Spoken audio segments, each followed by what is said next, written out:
وروستی مورچل اومه برخه.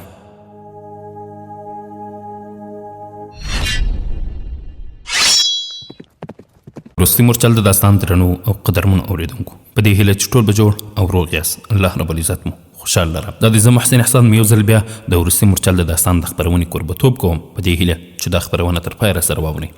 درنو او قدرمن اوریدونکو، په تېره برخه کې مو په نوي عنوان شروع کړې وه. د عنوان نوم د خلیفه استازی. قدرمن اوریدونکو، د خراسان له بریدونو نه چې تېر شول، طاهر او ملګري د مغولو د هیواد برید کې په سرحدي پیره کې لږ ایثار کړل. دا چې نور څه وسول دا به په نن خپرونه کې واورو ان شاء الله تعالی. د پیرې مشر د دوی د آرام او راحت هر ممکن کوشش کوه. بیا هم طاهر او د ملګرو داسې ګڼله چې دوی به په یوه خیمه کې تر څارنې لاندې نیولي وي. دوی ته په شاوخوا غونډیو کې د ګرځېدو اجازه نه وه. طاهر به چې په ماته ګوډه تاتاري ژبه له کوم سپاهي نه څه پوښتنه کوله نو ځواب یې نه ورکوه. د پیرې له افسر نه پرته له دوی سره چا د خبرو حق نه درلود. د مغولو جاسوس به د سوري په شان له دوی سره یو ځای ګرځېدم. طاهر افسر ته څو ځلې ویلي وه چې هغه د چنګیز خان په نامه د بغداد د خلیفه مهم پیغام راوړی دی، خو هر ځل یې دا ځواب اورېده چې لوی خان د پیغام استول شوی دی چې هدایت وکړئ تاسو به ورواستوم. نږدې 3 اونۍ وروسته یو مغل افسر له څو سپاهیانو سره دې پیرې ته ورغلل. هغوی له طاهر نه د تکلیفونو بخښنه وغوښتله او ورته وویل لوی خان ستاسو ته په حضور د مشرف کېدو ویاړ درکوي. له دغه افسر سره څو هفتې په سختو غرنیو لارو له مزله وروسته یوه ورځ طاهر او د ده ملګري د قرا قرب هغه درې ته ننوتل چې د سترګو تر ساره د مغولو د لښکر خیمې پکې درېدلې وې. د 3 خواو ته دنګ دنګ غرونه ولاړ وو. وزیر اعظم له بغداد نه له طاهر سره 3 تنه استولي وو. یو تن کمال نومېده، دوهم نوم ابو اسحاق او دریم چې عراقي و جمیل نومېده.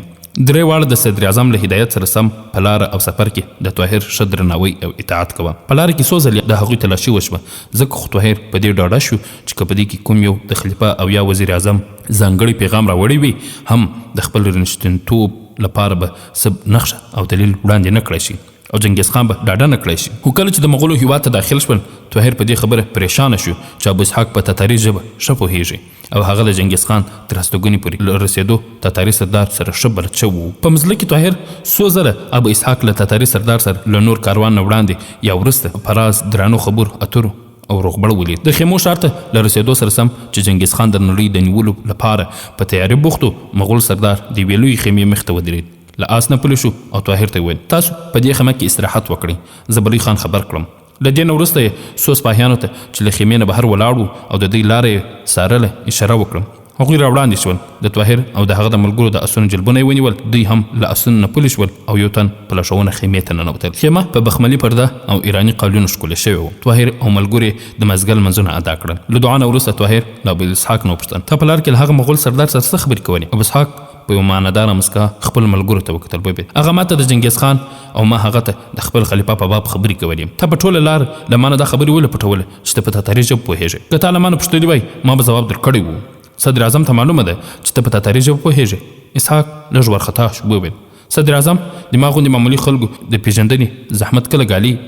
که ستا دلته زما په خبرو څه اعتراض وي نو زه به هېڅکله هم له چا سره ونه کړېږم. زه ستا پر خبرو اعتراض نه لرم، خو که څوک له تا نه د بغداد په اړه څه پوښتنه وکړي نو ښه فکر کوه او بیا ځواب ورکوه. ابو اسحاق ځواب ورکړ زه خپله ذمواري احساسوم. له ځنډ وروسته تاتاري سردار د دوی خیمې ته ورننوت او طاهر ته یې وویل لوی خان به سبا سهار ته له تاسو سره وګوري. ما ستاسو د خوراک څښاک بندوبست یو ایراني نوکر ته سپارلی. هغه ستاسو مسلمان ورور دی، تاسو ته به هېڅ تکلیف نه وي. کله چې طاهر له مغول سردار سره خبرې کولې، ابو اسحاق له خیمې نه بهر ووت او کله چې تاتاري سردار هم له خیمې نه بهر ته ووت، طاهر جګ شو او د خیمې نه یې بهر ته وکتل. ابو اسحاق څو ګامه لرې له تاتاري سردار سره خبرې کولې. ماښام مهال د طاهر 3 واړه ملګري د چکر په پلمه بهر ته ووتل او هغه وخت بیرته راستانه شول چې طاهر د ماخستن لمونځ ادا کړی و او د ویده کېدو په تکل و. طاهر چې دوی ښه ورټل نو ابو اسحاق وویل زه درنه بخښنه غواړم، بیا داسې غلطي نه کوو. دغه مغول ډېر وحشیان دي. موږ د چکر لپاره ووتو، د یوې خیمې تر څنګ تېرېدو چې څو تنو مغولو سپاهیانو را ایثار کړو او په زور یې سرونه راباندې وخریل، کوپړې یې راباندې تورې کړې. د خدای جل جلاله شکر دی چې ته راسره نه وې. ابو اسحاق دا وویل او بیا پګړۍ له سره لرې کړه او زیاته یې کړه. وګوره موږ یې په څه حال اخته کړي یو.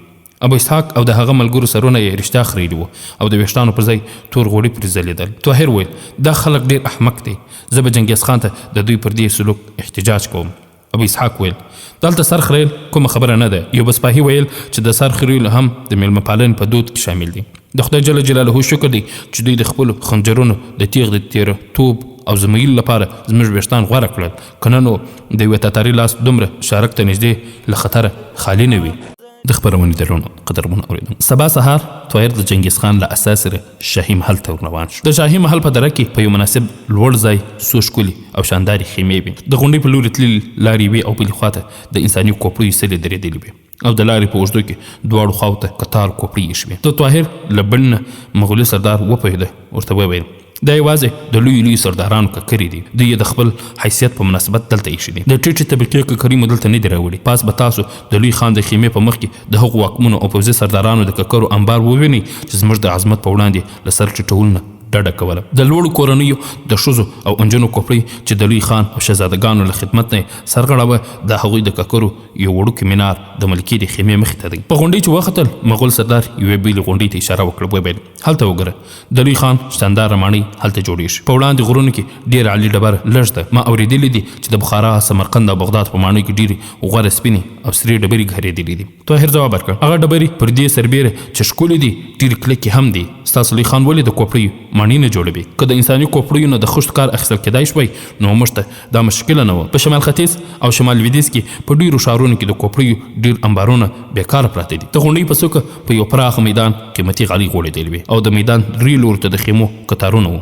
ځای پر ځای ایستلي تورې پیرهداران ولاړ. استازي د یوې خیمې په مخ کې ودرېد او طاهر یې بهر پرېښود، په خپله خیمې ته ننوت. له لږ ځنډ وروسته هغه بېرته راووت او طاهر یې دننه ورسره بوت. له دوو پراخو کوټو نه چې تېر شول، طاهر او هماغه استازي یوې وړوکې بلې کوټې ته ننوتل. په کوټه کې یو خواته نږدې 4 لوړه چوپتره وه چې قیمتي غالۍ پرې غوړېدلې وه.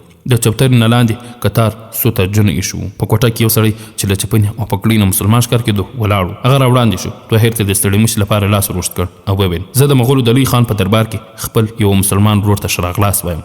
طاهر چې هغه ته لاس ورکړ، په بدن یې لړزه احساس او له لږ 2 زړتوب وروسته یې وویل ته دلته څه کوې؟ زه د لوی خان په دربار کې د عربي او فارسي ترجمان یم. ته تر دې ځایه څه ډول ورسېدې؟ لوی خاقان جوهر پیژندونکی هم دی او سخي هم. زه هم د سوداګرو له یوې قافلې سره دلته راغلم. د لوی خاقان یو ترجمان ته اړتیا وه. هغه زه 100 میاشتې له ځان سره ایثار کړم، خو له هغه وروسته د دوی قدرداني زه د هم ځای کړم او د تل لپاره یې واخیستلم. لوی خاقان د تشریف راوړو په حال کې دی. زه څو خبرې غواړم در وښیم. هغه زیاته چاپلوسي نه خوښوي، خو بې تکلفي او بې پروایي هېڅکله نه خوښوي.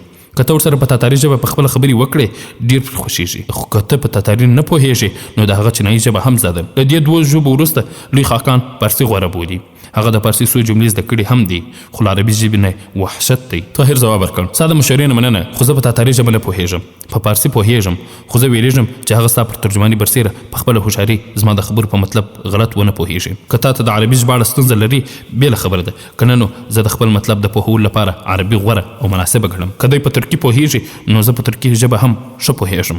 ګوره دا غضب ونه کړې. له کومې ورځې راهیسې چې خراسانشاه د لوی خاقان استازي وژلی دی، د هغه له ترکي ژبې نه سخته کرکه پیدا شوه. هو د خبرو پر وخت دا خیال ساته چې ستا غږ د لوی خان له اواز نه اوچت نشي. ته ډېر بختور یې چې لوی خان په داسې ځانګړي ځای کې د ملاقات شرف در وبخښلو. په داسې تخلیه کې د هغه مبارک لاس له دربار نه زیات له فیضه ډک وي. طاهر وویل زه ستا له نیکو مشورو نه یو ځل بیا مننه کوم، خو ته زما په باب بدګماني مه کوه. زه دلته د خېټې په خاطر نه یم راغلی. ترجمان د خپل خجالت د لرې کولو په خاطر څه ویل غوښتل، خو د چوترې له شانه وړه پرده اوچته سوه. هغه ورو طاهر ته وویل لوی خان تشریف راوړي. یوه شېبه وروسته پر چوتر طاهر هغه جابر او ظالم انسان لیده چې د وحشت او بربریت افسانې په ختیځ او لویدیځ کې مشهوره شوي. ترجمان دواړه لاسونه پر سینه نیولي وو او د رکوع په حالت ولاړ. چنګیز خان په غوسه طاهر ته وکتل او په چوپتره کښېناست. ترجمان هم نیغ ودرېد. د هغه په کتو کې پر دې خفګان له ورایه ښکاره کېده چې طاهر ولې د ده تقلید ونه کړ. طاهر هماغسې چنګیز خان ته کتل او دا داسې ګستاخي وه چې په ډک دربار کې ښایي چنګیز خان نه وای زغملی، خو په دې ګوښه کې ترجمان له زغملو ناتوانه و. بالاخره یې ورو وویل سترګې کښته واچوه، خو پر طاهر دې ګواښ هېڅ اثر ونه کړ. څو شېبې له چوپتیا نه وروسته د بغداد د خلیفه د استازي او د چنګیز خان خبرې داسې پیل شوې. ترجمان چنګیز خان ته په خطاب کې وویل د بغداد د خلیفه استازي د لوی ټولواک او د تاتار خاقان اعظم په دربار کې چې د هغه د لورینې او مهربانۍ لاس دوستانو ته د رحمت سبب دی او تورې د دشمنانو پر سرونو د تندر په څېر راپرېوځي، په ډېر ادب او احترام سلام وړاندې کوي. چنګیز خان زه د بغداد د استازي په لیدو خوښ شوم، ته ده ته ډاډ ورکړه چې دلته به سر ته هېڅ خطر نه وي. ترجمان طاهر ته په عربي ژبه په خطاب کې لوی ټولواک ستا په راتګ خپله خوښي څرګندوي او دا هم فرمایي چې دلته ستاسو ویره بې ځایه ده، له تاسو سره به شاهانه مهرباني وشي او بیرته به مو خوښ واستوو. طاهر زه د انعامونو په هیله دلته نه یم راغلی. که د تاتار باچا دومره مهربانه وي نو ماته د خلیفه د لیک له وړاندې کولو نه وروسته د اسلام د تبلیغ فرصت راکړي. دا به زما لپاره لوی انعام وي. ترجمان د خلیفه استازي د لوی خان د مهربانۍ مننه کوي او د بغداد د خلیفه د لیک وړاندې کولو اجازه غواړي. چنګیز خان اجازه ده. ترجمان لوی خاقان حکم درته کوي چې د خلیفه لیک وړاندې کړه. طاهر ور وړاندې شو. په ورېښمین ټوکر پیچلی لیک یې وړاندې کړ. چنګیز خان هغه پرانست او ترجمان ته یې ورکړ او دا اورولو امر یې ورته وکړ. په عربي ژبه د لیک لنډ مضمون داسې و: د تاتاریانو پاچا چنګیز خان باید وپوهیږي چې پر موږ د خدای جل جلاله او د هغه رسول صلی الله علیه وسلم له لوري د اسلامي نړۍ د ټولو مسلمانانو د عزت، ابرو او ازادۍ دفاع پر شوې ده. د خراسان له پاچا سره زموږ څه اختلافات شته، خو پر اسلامي نړۍ له بهر نه د کومې حملې او ګواښ په خاطر موږ نه یوازې د خراسان شاه په ملاتړ مجبور یو، بلکې د هغه تر بیرغ لاندې به د یوه معمولي سپاهي په څیر جګړه د ځان لپاره نیکمرغي بولو. که دا رښتیا دی چې د تاتار پاچا د خراسان پر سرحدونو پوځونه راټولوي نو موږ ګواښ کوو چې د خراسان پر خلاف د جګړې اعلان به د ټولې اسلامي نړۍ پر خلافت د جګړې اعلان وبلل شي. د دې لیک په ځواب کې موږ د مغولو له پاچا دا اورېدل غواړو چې دوی به پر خراسان حمله نه کوي. د مسلمانانو د خلیفه ابوالعباس احمد ناصر الدین لخوا ترجمان د ځانګړي تغییر او تبدیل پرته لیک په تاتاري ژبه وژباړه. طاهر حیران د چنګیز خان تندی معمولي تریو نشو. هغه په پوره اطمینان پر خپل ځای ناست او په معنادار مسکا طاهر ته کتل. د هغه په سترګو کې دا لوستل کېدل چې دته دغه لیک له یوې په زړه پورې ټوکې پرته هیڅ اهمیت نه لري. چنګیز خان خپل خلیفه ته زموږ له لوري دا پیغام ورسوه چې موږ له اسلامي نړۍ سره د دښمنۍ اراده نه لرو. خراسان شاه له موږ سره ډېره زیاتي کړې ده، بیا هم موږ پر هغه د تیري او حملې اراده نه لرو. ژباړن: تاسو خلیفه ته د خاقان اعظم لخوا دا پیغام ورسوئ چې ستا په سپارښت خاقان اعظم د خراسان شاه تیروتنه بخښي او پر اسلامي نړۍ له حملې نه ډډه کوي. طاهر: زه به دا پیغام خپل خلیفه ته ورسوم. له دې نه پرته باید عرض وکړم چې د خلیفه لیک د بغداد د ولس د احساساتو ترجمان دی. ستا په اړه مشهوره ده چې په زړه کې دي د خپل پوځي ځواک د ښکاره کولو اراده پر هرې وعدې او تعهد بری مومي. خو که تاسو پر خپلې دې وعدې پابندي ونه کړه او پر خراسان مو حمله وکړه نو ټول بغداد او له ختیځه تر لویدیځه ټوله اسلامي نړۍ به د سرایي توپان په څیر ستاسو په مخ کې راپورته کېږي. ترجمان: د خلیفه استازي په ډیر ادب او درناوي عرض کوي چې د اعلی حضرت دغه پیغام خلیفه ته اوروي. ستا دا وعده د اسلامي نړۍ د تسلۍ لپاره کافي ده، خو که تاسو پر خراسان حمله وکړه نو د بغداد او نورو اسلامي هیوادونو خلک به خپل حکومتونه د خراسان پر ملاتړ مجبور کړي او هغوی ټول به د مغولو د لښکر د سیلاب په مخ کې د دردناکې تباهۍ سره مخ شي. چنګیز خان: موږ چې چاته دوست وایو بیا د هغوی له لوري بې اعتمادي نه خوښوو.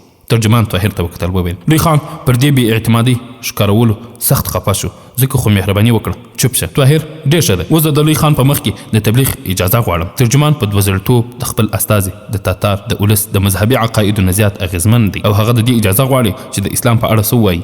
چنګیز خان دته زموږ لخوا ووایه چې موږ له وفادارو مسلمانانو څخه کرکه نه کوو. ترجمان طاهر ته په خطاب کې: لوی خان ډېر مصروف دی او تا ته د رخصت اجازه درکوي او دا هم فرمایي چې له وفادارو مسلمانانو سره دښمنۍ نه لري. طاهر پریشانه شو. ترجمان ته یې وکتل او ویل: که هغه اوس مصروف وي ما ته د بل وخت د تبلیغ موقع راکړي. چنګیز خان وپوښتل: د خلیفه استازي څه غواړي؟ ترجمان ویل: دی د عالي جناب مننه کوي او عرض کوي چې که تاسو په څه خبره خفه شوي یاست بخښنه غواړم. چنګیز خان ویل: زه افسوس کوم چې مصروفیت مې نور د ناسې اجازه نه راکوي. که څه هم د خلیفه استازي ډېر په زړه پورې سړی ښکاري، له ده نه وپوښته چې کله روانېږي. ترجمان طاهر ته په خطاب کې ویل: خان اعظم فرمایي چې موږ زیات مصروف یو، ځکه خو د بیا لیدو امکان نشته. د یخنۍ موسم را روان دی، غوره دا ده چې ته زر تر زره بغداد ته روان شې. دلته ډېر مسلمان علما شته چې موږ ته د اسلام په اړه معلومات راکوي. چنګیز خان د شاه کوټې ته لاړ.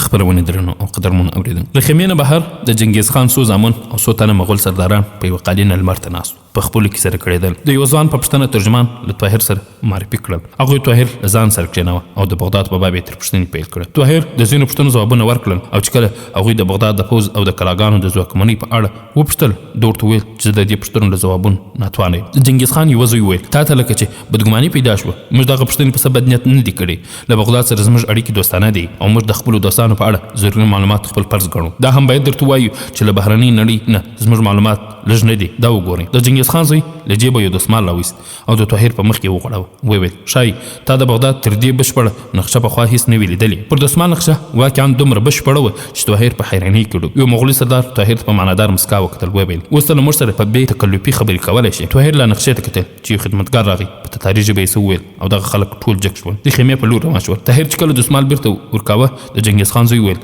که دا نقشه ستا خوښه وي در سره واخله، له ما سره نورې هم شته. طاهر ځواب ورکړ نه د بغداد نقشه زما پر زړه لیک ده. کله چې دا خلک یوې خیمې ته ننوتل ترجمان طاهر ته ویل ته هم غضب کوې د دې سړي په زړه کې چې د ککرو مینارونه دروي د اسلام لپاره ځای له کومه شي. طاهر ځواب ورکړ زه د ده بې پروایي افسوس نه کوم خو پر دې خفه یم چې ما خپله ذمهواري پوره نه کړی شوه. ترجمان وویل تاسو زما احسان په یاد ولرئ چې لوی خان ته مې ستا د ډېرو ترخو الفاظو تریخوالی ورونه شو. طاهر ټکان وویل ستا مطلب دا دی تا زما د خبرو مفهوم بدل کړی دی. ترجمان د یوې منافقانه مسکا سر ځواب ورکړ نه ما ستا ځینې خیالونه په مهذبه طریقه څرګند کړل. طاهر وویل له مذهبي طریقې نه ستا مطلب د چاپلوسانه طریقې څخه دی. ترجمان ځواب ورکړ د مهذبي طریقې څخه مطلب هغه لار ده چې اوس یې په ډیکه له دربار راونه ایستلې ستا سره شایي سر عیت کړی وای خو پر ما یې خامخا غصه سړولم. طاهر وویل کله چې ما وویل چې د مسلمانانو پر یوه حکومت به د تاتاریانو پر حمله د ټولې نړۍ مسلمانان متحد شي د چنګیز خان مسکا دا ثابتوله چې یا هغه پر خپل پوځي ځواک زیات ویاړي او یا زما خبرې هسې تش ګواښونه ګڼي. ترجمان وویل لوی خان د مرګ پر دروازه ولاړ هم د مسکا همت لري. پر دې علاوه هغه پوهیږي چې د ولسونو د برخلیک پریکړې پر الفاظو نه بلکې په عمل کیږي. که ستا پر ځای وای بیرته به بغداد ته تلم او د مغولو د پوځي ځواک په اړه به مې د خلیفه غلط فهمي لرې کول خپله ذمهواري بلله. تاسو تر اوسه هیڅ نه دي لیدلي تاسو له ما سره راځئ. طاهر له ترجمان سره د غونډۍ بلې ډډې ته ولاړ. هغه لوري ته هم د غونډۍ نه لاندې په دره کې وړې زیاتې خیمې درېدلې وې. ترجمان یو ځای ودرېد هلته د ودرېدلو خیمو ته اشاره وکړه وویل ته نه پوهېږې چې د غرونو دغه لړۍ تر کومه ځای رسېدلې ده او ماته دا هم نه ده معلومه چې د تاتاریانو پر پوځ څومره نورې دغسې درې ډکې دي. زه دا هم نشم ویلی چې مغول به پر خراسان حمله وکړي که نه یوازې دومره پوهېږم چې که لوی خان له خراسانیانو د بدل اخیستلو پرېکړه وکړه نو د نړۍ هېڅ قوت یې پرېکړه نه شي وربدلولی او که د ټولې اسلامي نړۍ پوځونه هم د تاتاریانو مخې ته راووځي هم د دې لښکرو سیلاب به د خاشاکو په څېر ورسره په مخه کړي. هغه غونډۍ به د ریګونو یو بند ثابت شي. خو ځکه خو که ستا له بغداد سره خواخوږي وي نو خلیفه ته له داسې سړي سره د ډغرو مشره مور کوه چې پر خپلو غلیمانو د خدایي قهر په څېر رانازلېږي. طاهر غوسه شو وویل ته له ضرورت نه زیات د مغولو د نعمت حق ادا کوي. ماته د دې ټولو لارو معلومات دي چې چنګیز خان یې د خپلو حریفانو ویرولو لپاره کاروي. زه دا منم چې د اختلاف په سبب اسلامي نړۍ ډېره کمزوري شوې ده خو پر دې کمزوري برسېره زموږ کلونه د نصرانیانو لوی په وسلو سمبال پوځونو ته ماته ورکړې ده. د چنګیز خان لښکرې له هغوی نه زیاتې نه دي او نه د خراسان او بغداد پوځونه د مصر او شام له پوځ لږ دي. د لویدیځ د سترو په وسلو سمبال لښکرو د یرغل مقابلې ته د شام فلسطین او مصر نه تر 50,000 تنو زیات لښکرونه وروتلي خو د تاتاریانو مقابلې ته به د بغداد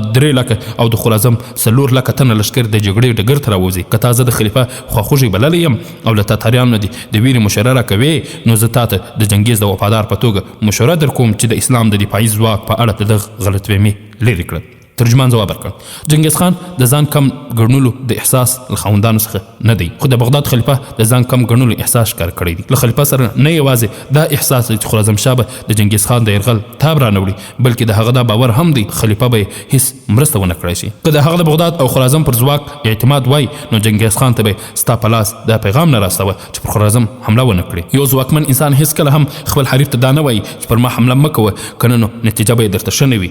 هغه پر دې ډاډه وي چې د وخت په راتلو به د لوټي ځواب په تیږه ورکوي. طاهر ویل په دې پیغام کې د خلیفه هدف دا و چې د خراسانشاه او بغداد د ولس دا بدګماني لرې شي چې عباسي خلافت د خراسانشاه پر خلاف له مغولو سره سم عمله کوي. ترجمان یو ځل بیا په منافقانه مسکا طاهر ته وکتل وویل د خراسانشاه په اړه نشم ویلی چې بدګماني به یې لرې شوې وي که نه خو تا د لوی خان یوه بدګماني لرې کړه راځه زه دې خیمې ته ورسوم. طاهر په بیړه ترې وپوښتل ته لومړی دا ووایه چې ما کومه بدګماني لرې کړه. ترجمان ویل تا ته به راتلونکي حالات د دې ځواب درکړي. نه ته به یې راته وایه نه تا ویل زه د چنګیز خان وفادار یم او زما د وفادارۍ غوښتنه دا ده چې دا راز ښکاره نه کړم. ترجمان دا وویل او بیا یوې او بلې خواته وکتل وویل ستا ځینې خبرې ماته له زغم نه بهر وي خو نه پوهېږم ولې له تا سره د خواخوږۍ احساس کوم. زما مشوره تاسو ته دا ده چې له کوم بل چا سره د بلېدېدو هڅه مه کوه او چې څومره زر کېدای شي له دې ځای روان شي نور له ما نه څه پوښتنه مه کوه راځه. یو راز د خپرونې درنو او قدرمنو اورېدونکو په بیرته راستنېدو کې طاهر او د هغه ملګري د مغولو د سرحد نه له تېرېدو وروسته د خراسان په سرحد کې یوه وړوکي ښار ته ننوتل. دا ښار له خوقند نه نږدې 100 میله جنوب ختیځ لوري د خوشحاله کروندګرو او سوداګرو د هستوګنې ښار د شاوخوا سرحدي پیرو لپاره په ښار کې 15,000 تنه پوځ و. طاهر چې له بغداد نه قرقرم ته تلو هم له دې ښار نه تېر شو. د ښار حاکم او څو نور مخور له ده سره شبلچي وو. د ښار حاکم په خوا په څېر دی په خپل کور کې ایثار کړ. د ښار اوسېدونکي د مغول نه په اندېښنه کې وو ځکه خو چې طاهر د بیرته راستنېدو خبر واورېد څو تنه لوړ رتبه افسران او سرداران د حاکم کور ته ورغلل. طاهر دوی ته ټول حال لنډ بیان کړ. دوی ته یې ډاډ ورکړ چې د خلیفه پر ګواښ برسېره پر خراسان حمله وکړه نو بغداد به په خپل ټول توان د دوی ملاتړ کوي یو سوداګر وپوښتل ستا د چنګیز خان پر وعده باور دی؟ طاهر ځواب ورکړ نه، همدغه سبب دی چې زه بغداد له دې حالت نه خبرول غواړم او غواړم زر تر زر هلته ځان ورسوم. حاکم پوښتنه وکړه که بده نه منې زه یوه خبره درته کوم، وایه. د ځینو خلکو دا ګمان دی چې د زحمت په وخت کې به خلیفه له نیکو دعاګانو پرته له موږ سره نور هیڅ مرسته ونه کړای شي، له موږ سره به دا هم ډېره مرسته وي. خو ځینې خلک دا ګمان هم کوي چې خلیفه دا پیغام ځکه د چنګیز خان په نامه واستوه چې د لومړی پیغام چې چنګیز خان یې پر خراسان یرغل ته لمسولی و نیول شوی دی. له خلیفه سره دا ویره وه چې که د لومړی پیغام په اسلامي نړۍ کې مشهور شي نو دا لږ ډیر پاتې عزت به هم ورسره ختم شي، بلکې د بغداد په ولس کې به هم ناکراري راشي. ځکه خو یې له یوه پلوه په بغداد کې د خراسان د سفیر او ستاسو غوندې خلکو د ډاډ لپاره دوهم پیغام واستوه. اوس هغه شایي په مناسبه موقع بل پیغام چنګیز خان ته واستوي چې زه له وضعې نه په دې مجبور شوم چې تا ته ګواښ وکړم، ته زما له لورې ډاډه اوسه. طاهر ځواب ورکړ د خلیفه په اړه داسې بدګماني له تاسو سره نه شایي، بیا هم که خدای جل جلاله مکړه ستاسو بدګماني او اندېښنه پر ځای وي هم زه دا ډاډ درکوم حالات به خلیفه پر خبره ټینګ پاتې کېدو ته اړ کړي. ما په قرآن کریم کې د انساني ککړو لیدلی دي. اوس به د بغداد په جماعتونو کې ماته دا اسانه وي چې ووایم چې مغول څومره د انسانیت ستر خلیمان دي، او که پر خراسان کوم سیلاب راغی څپې به بغداد ته هم راواوړي، او کمان د خلیفه او یا صدر اعظم په نیت څه شک راغی نو زه به د بغداد په جماعتونو کې دا اعلان کوم چې ستاسو ساتونکي له چنګیز خان سره ستاسو د عزت او ناموس معامله کړې ده. خو زما باور دی چې خبره به تر دې پورې راونه رسیږي. که خلیفه له خراسان سره خواخوږي ونه لري هم نو د بغداد د ژغورنې لپاره به له خراسان شاه سره په مرسته مجبور وي. سبا ته طاهر روانېدو خو د ښار حاکم ورته وویل نن د جمعې ورځ ده، د ښار اوسېدونکي هیله لري چې د جمعې لمونځ ستا په امامت ادا کړي، ځکه خو نو نن خامخا پاتې شه. په دې ځنډ کې به د لارې پیرهدارانو ته ستا لپاره د تازه نفس اسونو تیارولو موقع هم په لاس ورشي. د والي په ټینګار طاهر یوه ورځ نور پاتې کېدو راضي شو. د جمعې لمانځه نه وروسته والي له هغه سره ډېر تود روغبړ وکړ. وویل ستا په ژبه کې جادو دی،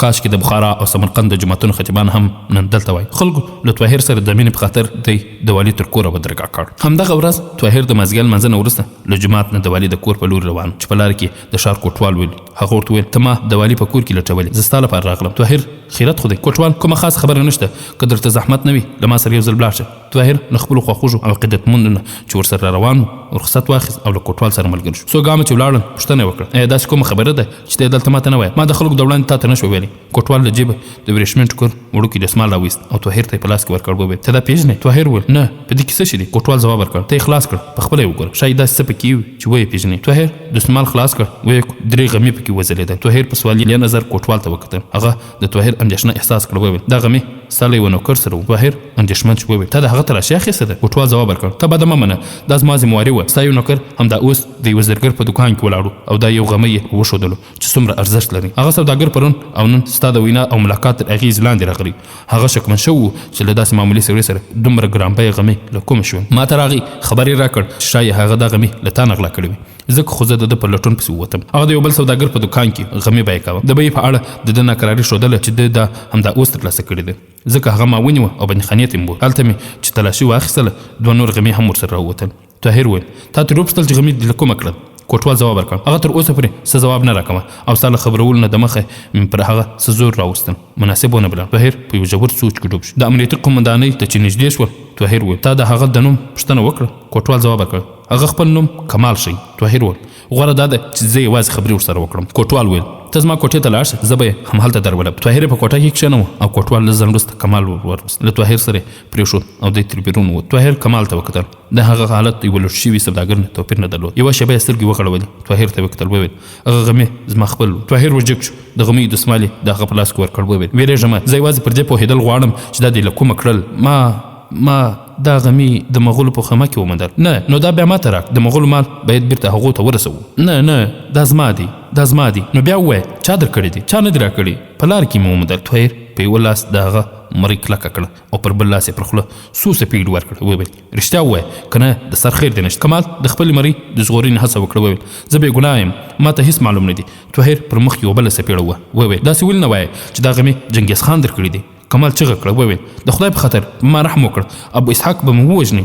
طاهر وویل اوس ما لاس د ابو اسحاق له لاسه ستا شارک ته زیات نږدې دی، ته به وایه ما ته دا د چنګیز خان یو نوکر راکړل. طاهر یې مرۍ پرېښوده. وویل آیا دا صحیح نه ده چې په هغه ورځ مو سرونه خریلي وو له چنګیز خان سره مو لیدل؟ کمال خپله خولۍ پر سر برابر کړه. وویل نه موږ له هغه سره نه دي لیدلي. طاهر وویل خولۍ دې لرې کړه. کمال د هغه د حکم منلو پر ځای 2 ګامه شاته شو. طاهر وړاندې شو او د هغه له سر خولۍ لرې کولو هڅه وکړه، خو هغه خولۍ پر سر کلکه کړه. وویل پر ما ورحمېږه، د خدای په خاطر ابو اسحاق به مو ووژني. طاهر پر خوله یو بله څپېړه ورکړه. وویل شور مه کوه، او د هغه له سره خولۍ لرې کړه. د کمال له سره تور غوړي لرې شوي وو او په وړو وریښتانو کې په سره رنګ طاهر څو عجیبې لیکې ولیدې. په ځیر یې چې وکتل د عربي څو حرفونه ښکاره شول. څو شېبې د طاهر وینه په رګو کې وچه. د سره رنګ له ټول لیک لوستلو نه وړاندې د دا احساس کړ چې له بغداد د اسلامي نړۍ په وینو کې د لمبولو دسیسه بشپړه شوې ده، او د یې ټول پام او احتیاط سره د دې ناولي هدف لپاره د لاس اله ګرځولې. هغه خپل شونډې وچیچلې.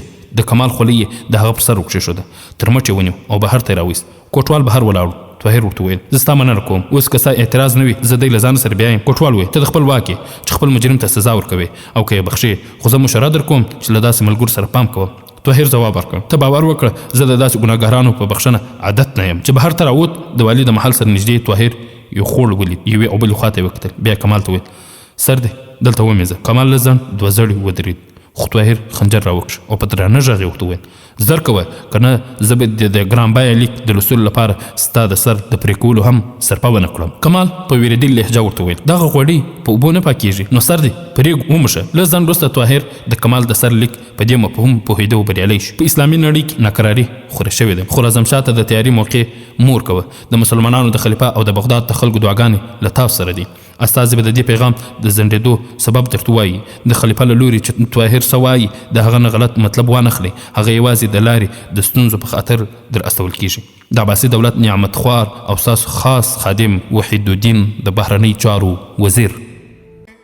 د خبرونې درنو او قدرمنو اوریدم. کله چې طاهر کمال ته بیرته خولۍ ور په سر کړه او له ځانه سره روان کړ، هغه په عجز ورته وویل ما ته نه ده معلومه چې پر سر مې یې څه لیکلي دي. هغوی له سهاره تر ماښامه په تېرو ستونو زما پر سر څه لیکل چې له ډېره درده تر 3 شپو پرې ویده نه شوم. له ما سره تر بیرته رسنېدو وروسته د انعام وعده کړې، زه بې ګناه یم، پر ما ورحمېږه. طاهر وویل ته یوازې په رښتیا ویلو ځان د رحم وړ ثابتولی شي. تاسو زما د سر خیر وعده وکړئ، زه هر څه ویلو ته چمتو یم. زه به ستا د سر د ساتنې هڅه وکړم. وایه په دې دسیسه کې کوم شریک دی؟ زه نه پوهېږم.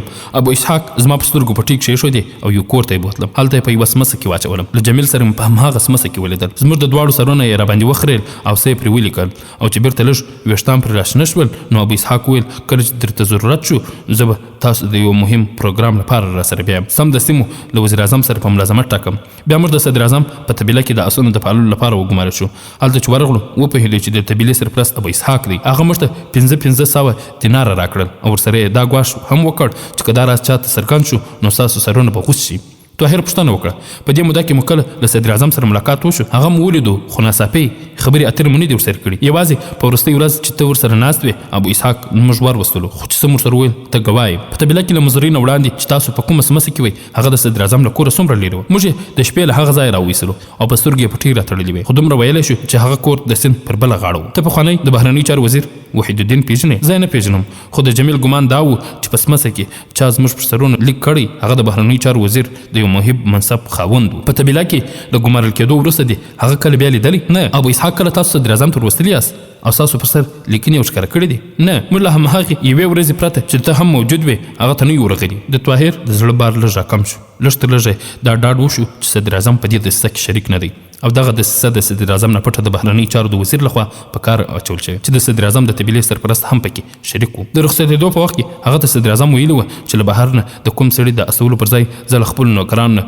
2-3 تنه در استوم. د وحید الدین یوه دسیسه افشا شوې وه، خو په خوا له دې چې هغه ځان غلی کړی د بلې دسیسې جال خپور کړ. طاهر د خلیفه په اړه زړه ته تسلي ورکوله چې هغه هم د وزیر اعظم په څیر له دې دسیسې نه خبره دی، خو د هغه په ذهن کې دا د تصویر دوهم مخ و. هغه چې څومره پر دې اړه سوچ کاوه هومره یې پریشاني زیاتېده. کله چې خوشباوري په بدګماني بدلېده نو سوچ به یې کاوه چې دا هر څه لکه چې د صدر اعظم په اشاره شوي دي او د احتیاط په خاطر به یې دغه لیک له ځانه لرې ساتلی وي. چې کله د لومړي ایلچې په څیر ونیول شي نو داسې ثبوت به نه پرېږدي چې د صدر اعظم په سازش شریکېدل ثابت کړي. خو د ده د زړه څخه به د داسې سازش کې د صدر اعظم شریکېدل رد کړل. هغه بیا له کمال نه وپوښتل په دې موده کې دې کله له خلیفه سره لیده کاته شوي دي؟ نه. په هغه ماښام چې تاسو جنگیز خان ته وروستي هوکي ابو اسحاق موږ د جنگیز خان مسلمان خدمتګار ته ورسولو هغه سرونه را باندې وخره او بیا جنگیز خان ته بوتلو تا به د جمیل او ابو اسحاق پر سر لیکلي مطلب لوستي وي د جمیل پر سر د دې لیکلي فارسی ژباړه ده او د ابو اسحاق پر سر په چینی ژبه څه لیکل شوي دي هغه هم شای د همدې ژباړه وي